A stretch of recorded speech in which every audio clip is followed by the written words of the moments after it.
Ladies and gentlemen, welcome to the press conference of our Red Bull athlete, David Lama. He's the youngest, one of the youngest mountain climbers in the world and is also the junior world champion. He just recently came back from the summit of the Nameless Tower, and it's an honor to have him here in Pakistan.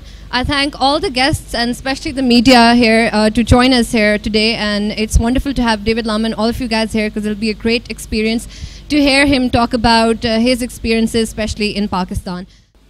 All right, so I guess I'll start a little bit with my life story and how I got into climbing, and then we can talk about the expedition that Peter and I just had here.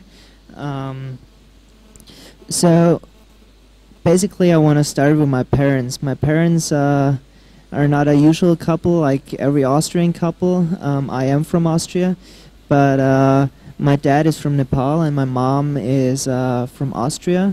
I grew up in Austria and started climbing when I was 5 years old. I don't know if you all know about Mount Everest legend Peter Habeler. He was basically the one who got me into climbing, and then from then on this sport was just my driving force. This is what I always wanted to do, and I realized that when I was 5 years old, and met my trainer Reini Scherer then, and got into competition climbing when I was around 7 years old. From then on, I've set my focus mostly on the climbing competitions, and I could already at young age win quite a lot of titles. I won, for instance, junior world championship, and then when I got older and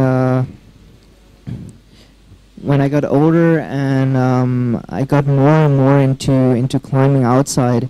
And at the same time, I was still doing the competitions. I was doing them at not at junior classes anymore, but I was doing them at the World Cup circuit of the adults.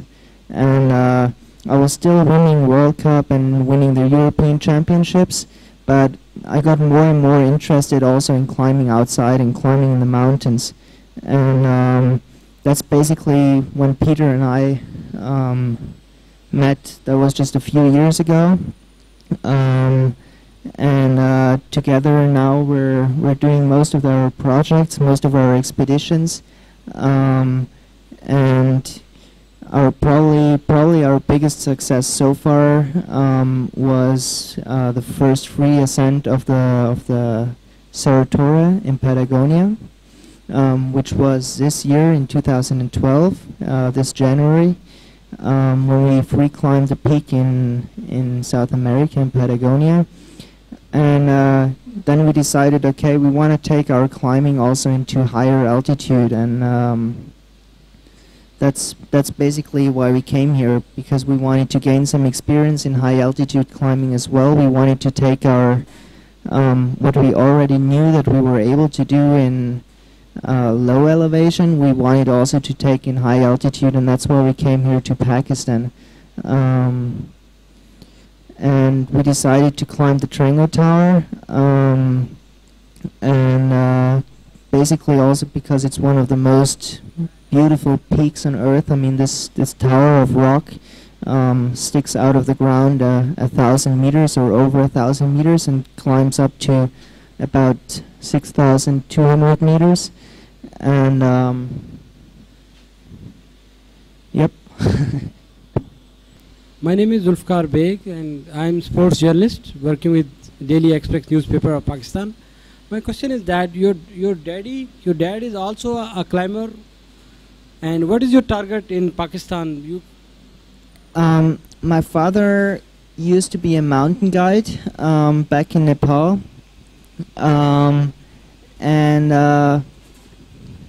but he's never been climbing the way I see climbing. He's always been hiking around. He's been trekking. He's been climbing smaller peaks in Nepal together with the groups he was leading. But he was never climbing really difficult mountains as what I consider real climbing. How you feel in Pakistan? What about your experience about it? Very good. We had a very good team with us. I was very happy. We had a very good time here. The people here in Pakistan, I experienced very friendly, very helpful with everything, sharing everything. They, even if they didn't have a lot, they would also share it with us.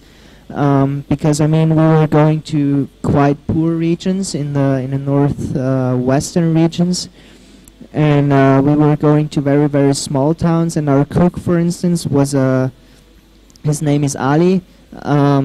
He was really not having a lot, and he still invited us to come to his place, which was one of the strongest experiences I ever had, or especially here in Pakistan. And apart from that, the mountains to me are some of the best in the world, and I will definitely come back next year. Yeah. So you told us that you started climbing at a very young age. I suppose the natural question for all of us would be, why?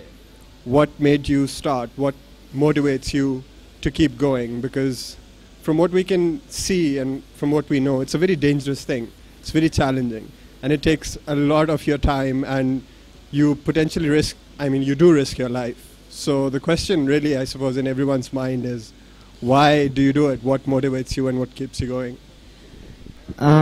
Well, honestly, the motivation of my very first experiences, or my very first years of climbing, I can't remember, because that's already so far away and such a long time ago. But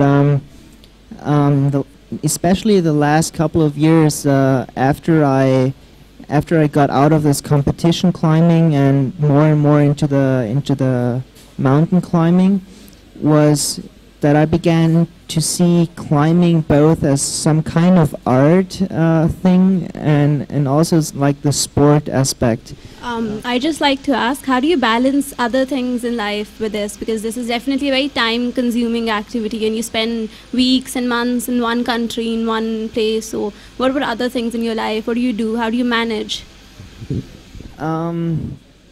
So basically, when I'm back at home, I will already be planning the next expeditions. I will also be to Patagonia, and then probably to Alaska, and then probably to here again.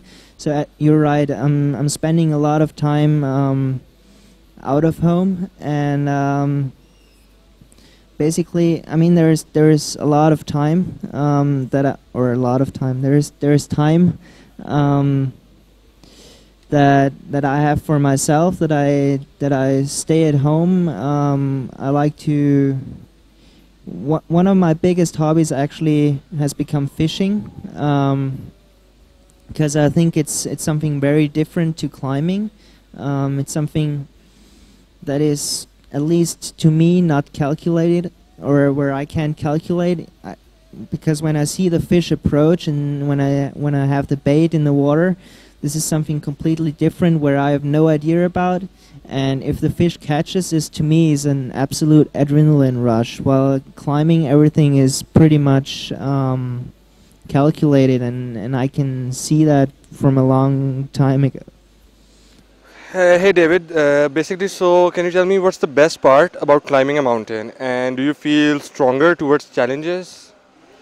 I guess the best part of climbing a mountain is standing in front of it and looking at it and seeing a blank face with no lines that have ever been climbed, and just to climb up that face and to draw your own line on like that map. Okay, wonderful. And what's the worst part about climbing a mountain? I don't see any bad part of climbing a mountain. I think it's all good, and I just love the experience when I go climb, and when I stand in front of a mountain, and that's why I go and climb. Okay, and have you ever thought, while you were climbing a mountain, did you ever feel that you won't be able to succeed what you were trying to do? Of course, there's always ups and downs, and you know, when you climb a mountain, conditions can change very fast. When you stay there on the rock for a couple of days, and stay on the mountain for a couple of days, and you know, you always have to get down also. So it's always kind of like calculating the risk, and you can't always succeed, and that's what, in the end, that's what makes it so special and maybe I'm gonna do the last sentence again, and maybe that's just what mountain climbing is all about maybe not getting to the top also. Absolutely, absolutely. And the last question, do you get a lot of attention from girls, especially because of what you do?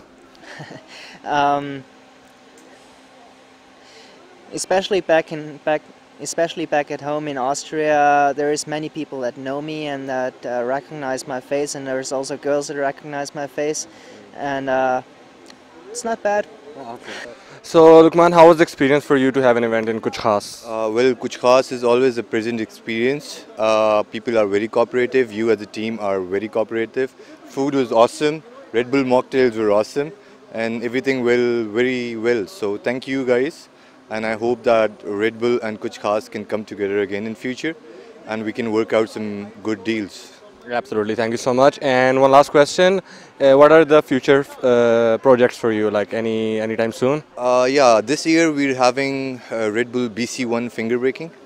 It's actually b-boying, so this thing has not been tapped in Pakistan yet. So Red Bull is kind of venturing out, and they're gonna be the first company who will be supporting new kind of breakdancing in Pakistan. So let's see, maybe we can do it in Kuch Khaas. Absolutely, good luck with everything. Thank you so much, Cheers, sir. man. Thank you.